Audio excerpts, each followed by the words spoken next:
WNBC en Nueva York, solo John Brimes en la mañana, son las 9 a.m. NBC Radio News a la hora en punto, informa Robert Goralski. Tropas de élite sudvietnamitas han entrado en la ciudad de Quang Tri. Anteriormente, habían recuperado 2 cabeceras distritales cercanas, los primeros en ser reocupados durante la contraofensiva de Saigón. ¿Cuántos hombres que me escucharon esta noche han servido a su nación en otras guerras? ¿Cuántos no están aquí para escuchar? La guerra en Vietnam no es como esas otras guerras. Sin embargo, al final la guerra siempre es igual. Son jóvenes muriendo en la plenitud de su fuerza. Es intentar matar a un hombre que ni siquiera conoces lo suficiente como para odiarlo. Por lo tanto, conocer la guerra es saber que todavía hay locura en este mundo. Aterricé el 6 de junio, día D de 1970, volaron en la aerolínea Flying Tiger. Estuvimos dando vueltas sobre la base Tonsonot por un rato porque estaban siendo bombardeados con morteros. Y cuando finalmente aterrizamos, llegué a la puerta de la aeronave. Nos golpeó ese aire cálido y húmedo del sur de Vietnam. Y primero fue el calor, la humedad y el olor que te golpeaban como una pared. Había combustible de avión, heces quemándose y de todo.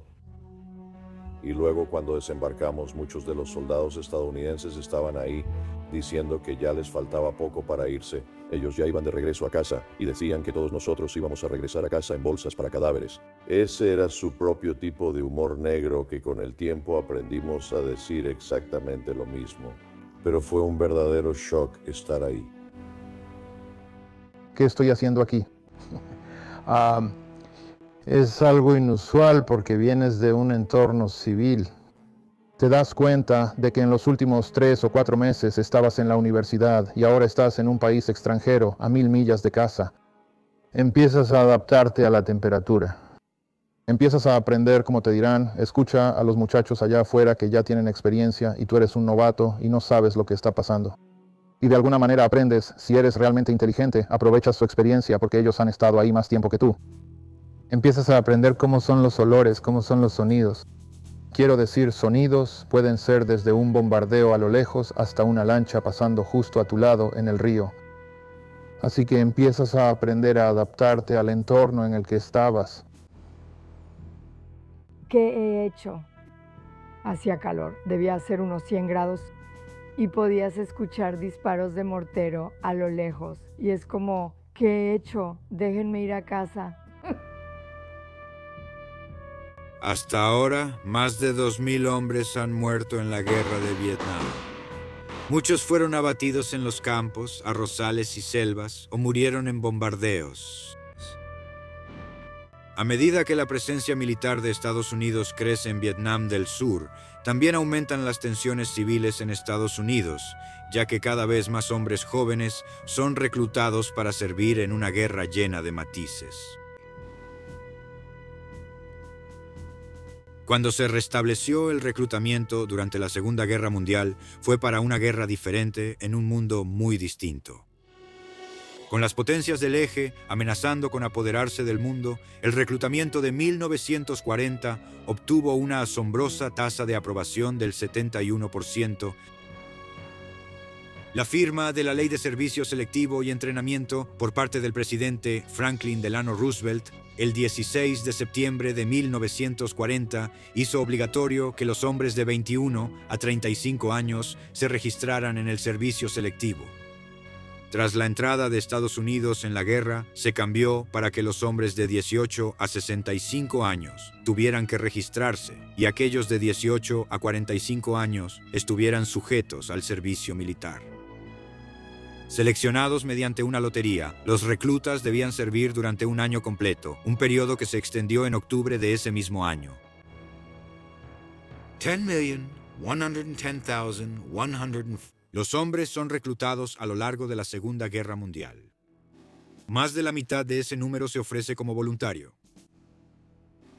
Cuando comienza la Guerra Fría en la década de 1950, el servicio selectivo recluta 1.529.530 hombres para servir en la Guerra de Corea, con 1.300.000 de voluntarios.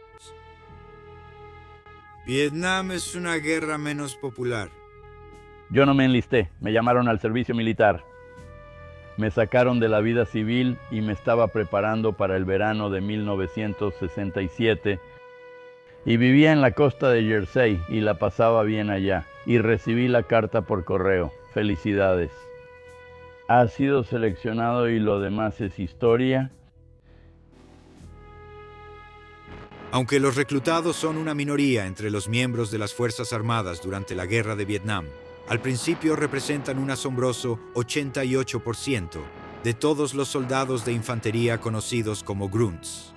Debido a esto, la tasa de mortalidad es alta entre los reclutas apenas entrenados, representando más de la mitad de las muertes en combate. La Guerra de Vietnam es diferente a cualquier conflicto anterior, especialmente desde una perspectiva racial. La integración de soldados afroamericanos en el ejército de Estados Unidos comienza a cambiar de unidades solo de personas negras a unidades integradas con la Guerra de Corea. Aunque el presidente Harry S. Truman ordenó la desegregación de las Fuerzas Armadas en 1948, la última unidad compuesta solo por personas negras no se disolvió hasta 1953. La Guerra de Corea es la primera en seguir la nueva política de Truman en la práctica. 2 sargentos afroamericanos del ejército recibieron la medalla de honor durante esta guerra, los sargentos Cornelius H. Charlton y William Thompson. La guerra en Vietnam trae un ejército completamente integrado, pero no uno integrado de manera justa. Los soldados afroamericanos representan el 12.6% de los soldados en Vietnam de 1965 a 1969, y en su mayoría en la infantería. Debido a esto, las muertes entre los soldados negros representan el 20% de todas las bajas en combate de 1961 a 1966. El servicio selectivo ofrece aplazamientos a los estudiantes universitarios inscritos actualmente y a quienes tienen ocupaciones civiles esenciales, un requisito que, en sí mismo, favorece a los blancos de clase media y alta. Las juntas de reclutamiento también son principalmente blancas, y los afroamericanos representan solo alrededor del 1% de todos los miembros de las juntas de reclutamiento. El Dr. Martin Luther King Jr. describe Vietnam como una guerra de hombres blancos, una lucha de hombres negros. Las protestas contra el reclutamiento surgen en octubre de 1965, cuando el número mensual de reclutas aumenta significativamente de 3.000 a 33.000. Una forma común de protesta es quemar la tarjeta de reclutamiento. El campeón de boxeo de peso pesado, Muhammad Ali, es uno de ellos, negándose a unirse a las Fuerzas Armadas el 28 de abril de 1967, citando razones religiosas. Es sentenciado a 5 años de prisión, multado con $10,000, despojado de su título y vetado del deporte por 3 años. Sin embargo, una apelación lo mantiene fuera de prisión y la condena es revocada por la Corte Suprema años después. La protesta de Ali atraerá más atención al problema del reclutamiento, uno que afecta a una generación más joven en Estados Unidos, y llevará a disturbios civiles. Para combatir el sigilo del Vietcong, el ejército de Estados Unidos emplea un herbicida y defoliante para despojar a la jungla de su camuflaje natural y también destruir sus cultivos. Se llama herbicida naranja o HO, pero es más conocido como agente naranja. Bueno, lo importante sobre el agente naranja es que obtuvo su nombre por la banda naranja en los contenedores.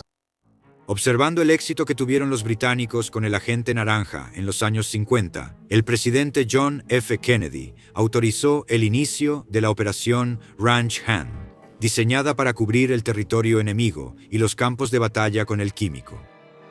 Una de las cosas que me pareció muy interesante es que en nuestros barcos teníamos lo que llaman evaporadores, que convertían el agua salada en agua dulce. Y cuando estabas en Da Nang, que era nuestra base principal en el campamento Tin Shau en Da Nang, venían y te preguntaban si querías agua y tenían lo que llamaban estos yos, que eran embarcaciones de la marina para poner agua a bordo de nuestro barco. Y él siempre la rechazaba, no la aceptaba. Él siempre usaba el agua evaporada, convirtiendo el agua salada en agua dulce. Y muchas veces me he preguntado si él sabía algo sobre el agente naranja, porque esa era una de las cosas más comunes entre los que enfermaban por el agente naranja, y él no aceptaba nada del agua que la marina nos suministraba. En 1969, un estudio revelará los riesgos para la salud relacionados con el 2, 3, 7 y 8 tetraclorodibenzodioxina, un compuesto de dioxina extremadamente tóxico. El ejército de los Estados Unidos continuará rociando agente naranja hasta 1971. El agente naranja contribuye a la guerra de desgaste del general William Westmoreland. Su plan para abrumar al enemigo mediante la fuerza y superioridad de las Fuerzas Armadas estadounidenses. Él espera infligir pérdidas insuperables a las limitadas fuerzas norvietnamitas y del Viet Cong mediante una combinación de fuerzas terrestres y apoyo aéreo. Sus misiones de búsqueda y destrucción están a punto de convertirse en un punto de controversia sobre cómo se libra la guerra. Gracias por vernos. Si te gustaría ayudarnos a producir más contenido histórico interesante como este, por favor dale like, comenta abajo y comparte este video con otros aficionados a la historia. Y por supuesto, asegúrate de suscribirte para ayudarnos a seguir contando la historia.